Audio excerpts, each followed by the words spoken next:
When I got to town, Ronald Reagan could fight all day with Tip O'Neill, and then they could go have a drink afterwards. There was a civility and an honesty that no matter who won and lost, we're going to treat each other as humans. That civility is fast waning in Washington, but I think it's fast waning in the country. Welcome to the Dr. Jeff Show podcast. Every week, I interview major thought leaders from many fields of influence to show how our worldview changes everything. You can find the show everywhere podcasts are found, including Liftable, Edify, Apple, Spotify, you name it. If you like the show, would you consider leaving a review on your favorite platform? That helps more people find the show. Now, on to today's episode. I interviewed John Solomon at the National Religious Broadcasters Convention earlier this spring. John's an amazing guy, an award-winning investigative journalist, an author, a digital media entrepreneur. He serves as chief executive officer and editor-in-chief of Just the News. He's well qualified to speak about issues in journalism and the importance of knowing and speaking the truth. And I had one abiding question for him. How do we discern whether news is fake? Let's listen into what he has to say. John Solomon, welcome to the Dr. Jeff Show podcast. Good to be with you. Now, it was fun to be on Just the News, which is your TV show yesterday, right? and to have been on your podcast several times.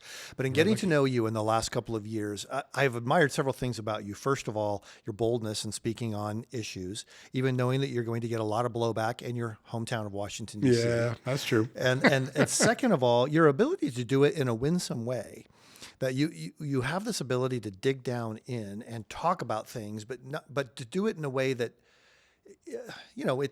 it allows the conflict and the controversy to be what it is, but it provides clarity. So now I get you for 15 or 20 minutes here to just kind of talk. The tables are turned. Yeah, that's right. Yeah. What I want to know is how the sausage gets made. So let me begin with this question. People, when we're thinking about social media and technology this month, people are always asking me, how do I know the difference between what is true and what is fake? Because people always say, oh, well, that's fake news.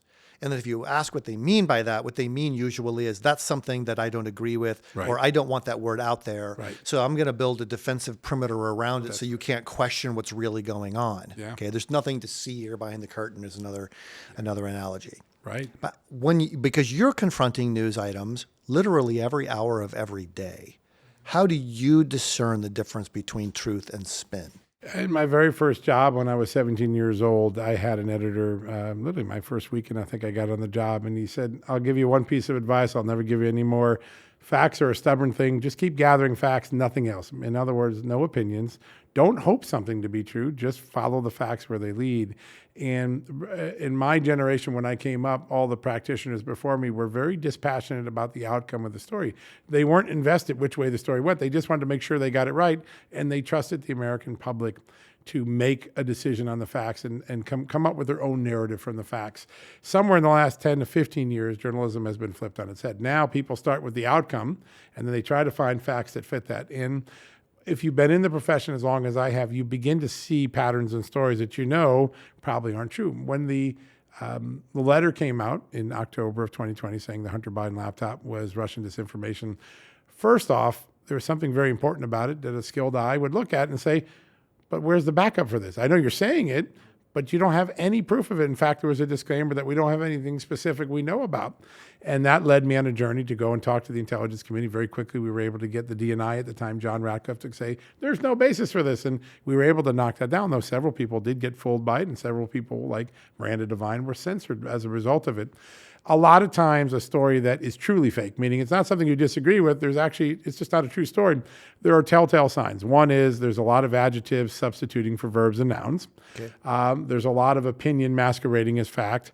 And there's enormous holes in a story. Maybe the other side hasn't been quoted or even contacted. They say something and then they don't back it up. I think discerning readers can find the same holes that I would find in a story just by going and say, well, is the who, what, when, where in this story, and the how? And a lot of times you can find the stories that deserve debunking very quickly. Sometimes it's a little more sophisticated. Certainly, the Russia collusion story was probably the most sophisticated story in my career that I ever had to unravel. And at the time I began unraveling it, the CIA, the FBI, the Democratic media, the media establishment, and many politicians, including Republicans, were convinced it were true. And I remember and the story came out and said all 17 intelligence agencies of the United States federal government agree on this. and it wasn't true. It never was true. What those 17 agencies had said was the Russians tried to interfere in some way, but that was somehow automatically transfixed it into Donald Trump coordinated all this. And there wasn't an iota of evidence. And I was very lucky. I mean, the way I keep myself on the straight and narrow as a journalist is I just talk to lots of people. I must have the gift of gab. I love to talk. And so I call 30 people in the morning on the way in on my long commute. I call 30 people on the way out at night. You talk to enough people, you can usually get a 360-degree view of a story, and then you can do a good job for the American public as best as you can to try to stay neutral and tell them the truth. A lot of reporters today are what I call sole source reporters. They get one person, usually a politically motivated person, and they go the story. They don't bother to get fair comment. They don't check with others, and they run with it, and they call that a scoop. And a lot of times they're glad to be first, but they're hoping that they're right. And when I was raised in the profession, you had one rule: be first, but first be right. Being correct is not a requirement to a lot of the media today, and I think that that's why it's suffering such a demise in popularity and also in economics. But most readers, good readers, are going to be able to see a story because they're just basic facts that are missing, and we're all blessed with common sense. And this country, I think, was founded on common sense. Common sense often will tell you that doesn't add up. You can't circle me with that. And I think more and more Americans are doing that with the stories. They're really like, I see what this is, and yeah. I think we didn't have to do that when we invited Walter Cronkite into our living rooms back in the 70s, 80s, or Peter Jennings or the great anchors. The next day when the news and we came in and we experienced it, they were pretty close to what it was. Today, you can see something on television, the next day realize that wasn't even close. Mm-hmm. Yeah. And it doesn't seem that they care. No. So in a postmodern environment, there's no truth to be discovered, right. Postmodernists say. Therefore, our words are just about words. Yeah. So we're just talking about our words, our perceptions. That's all we have. Yeah. So really, you wouldn't have facts. No. You would only have opinions. And there's an interesting dynamic that I think is gravely concerning to me. There are truths that are actually, there's efforts to destroy truths that we know to be true. Gender ideology is just one of those great examples, right? Listen, science is absolutely clear. There's only a man and only a woman. There's nothing in between. You can identify any way you want, but it's not a gender, it's an identification.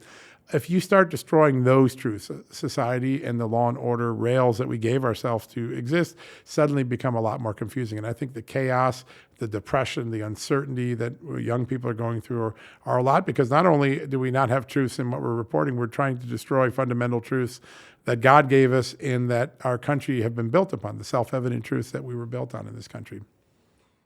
I look at, people talk about, Republican versus Democrat, red state versus blue state, right versus left. But we very seldom talk about truth versus non-truth as really the core issue here. You're right. So if we were to ask the question, all right, instead of asking if is this story left or right, we could ask, are you more confused or you have more clarity after reading this story? I wonder if that would help us. It would. It's a great paradigm to apply to everything that we consume, particularly in the social media space, where if news media is confusing enough nowadays, social media is even all the more confusing. And I think we're about to enter into an era that's going to be even more dangerous and more confusing. Artificial intelligence is going to be able to create false realities that are going to be very believable. I watched somebody create a newscast with me using my image, my voice, and you would have been certain I gave that newscast. Not a single bit of it had I performed or uttered. Wow. That's where we're heading into. And so the discernment of truth becomes all the more important, because we can have deep fakes that are going to feel very real. I think there's a larger issue at stake in society right now. All of what we're doing is a destruction of a basic mores that I think we had in humanity for a very long time, certainly in Western civilization. And that is, we have certain truths that we all agree on. We may come to different conclusions. We may agree to disagree. Today, there is an effort to destroy certain truths and to destroy the enemy rather than to just disagree with them. And you look at the weaponized investigations that have gone on in Washington that I've had to chronicle. A lot of times, it doesn't matter if the person's guilty or not. It's the fact that you were able to put him through the process. As one FBI agent who's been a whistleblower, seeing what happened in his own agency, he joined as a man of faith, as a man of service in the military, and he got in and he said, I suddenly realized that somebody had turned the FBI around so that the process was the punishment. You may be totally innocent, but we're going to put you through a process that destroys you. I think the loss of mores, of dignity for each other, we're always going to disagree. There are always going to be Republicans and Democrats or Whigs and whatever. But if we have crossed the Rubicon that destroying a person is a means to getting to an end, I think society as a whole is in grave danger, and truth just becomes one of the many casualties of that. I think we all need to pause the hatred, the desire to destroy rather than to debate. I think we need to all take a deep breath and start to evaluate what we've done to ourselves. Our foreign enemies are laughing with glee right now. They love what we're doing because we're destroying ourselves from within. Truth is one of the biggest casualties of that. But I think the greater lack of respect for each other. When I got to town, Ronald Reagan could fight all day with Tip O'Neill, and then they could go have a drink afterwards. There was a civility and an honesty that no matter who won and lost, we're going to treat each other as humans. That civility is fast waning in Washington, but I think it's fast waning in the country. John, when you think back on your career, we could probably spend a whole episode just you're talking about stories of things, the places that you were, the events that you are a part of. Are there some things that you look back and say, those are things I'm holding in my memory as a fixed point, an anchor of what good journalism and truth-telling actually looks like? I do. I was on the Memorial Bridge the moment the plane hit the Pentagon on 9/11, and I had a very close friend in that plane who I had just been in contact on the phone just before the hatch closed on the airplane, Barbara Olson. And the week before that story, I was the news. The Bush Justice Department had taken my phone records, and later they took my mail without a warrant to find out who my sources were in a story that they didn't like. And so I was the story, and then very quickly the world turned. And there was a moment right after it happened where senior government officials stood up and said, no one could envision that this could happen to us. And we were sucker punched. There was no warning. And I knew that that wasn't a truth. I knew that wasn't a truth just from beginning to talk to people. And while the rest of the country was still in that moment of we're all pulling together and the bad guys are the terrorists, which are all true. That's all true. There was going to be an effort for the government to protect itself from its own failure to connect the dots. And I reported against the grain for several weeks, and I was ridiculed from the podium. People would say, that story's not true. They all turned out to be true, but it was an important moment because I wasn't trying to do it to embarrass the government. I wasn't trying to do it to create a counter-narrative and just to be a contrarian. But if we didn't understand how this awful attack actually occurred and how we failed to connect dots that were sitting in front of us, we were going to be more vulnerable in the next wave of attacks, which were inevitably coming. And of course, the anthrax attacks occurred very soon after that, and there were several later efforts by Al-Qaeda in that first few months. I think the willingness to search for a truth that is of greater importance than maybe the momentary headline of the day is something that journalism used to do really, really well. We did it well during the Civil Rights Movement. We did it well during the Cold War and understanding what the Soviets' true intention was. I think today we often try to focus on petty small truths and we miss bigger truths.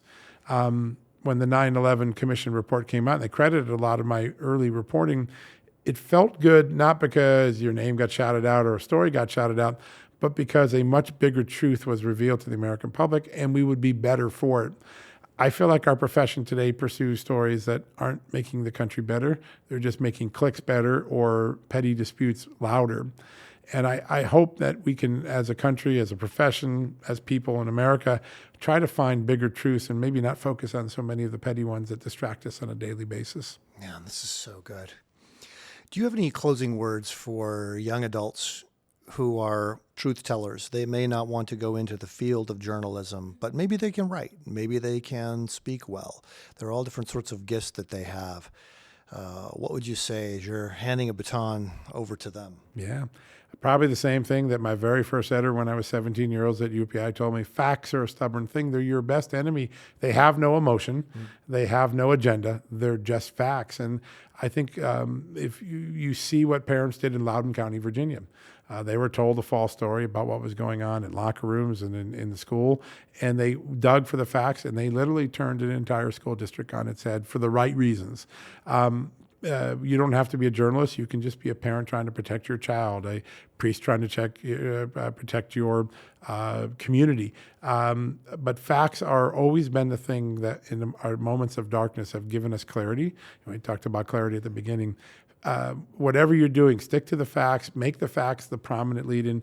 You can have all the bluster in the world. You can have all the elegant oratory of the world. Facts are the things that most often turn a conversation towards a resolution. And that's what I would tell them. It's the greatest advice I got when I was 17. It stuck with me for 40 years, and I hope it will benefit many other people in the future. Well, it's certainly going to benefit everyone who had the opportunity to watch the show or listen to it. John, thanks so much for being on the show today. Great honor. You're one of the great truth tellers that I've been able to meet in my life. So thank you for what you do, too. Thank you. I'll take that right to heart. Thank you to John Solomon for coming on the show. The Apostle Paul calls us to speak the truth to others, but also to speak the truth in love. So somehow we've got to figure out how to boldly proclaim the truth and yet do it in a relational way. That takes a lot of discernment, and I hope this has been helpful to you today. Thanks for tuning in. We'll see you next week.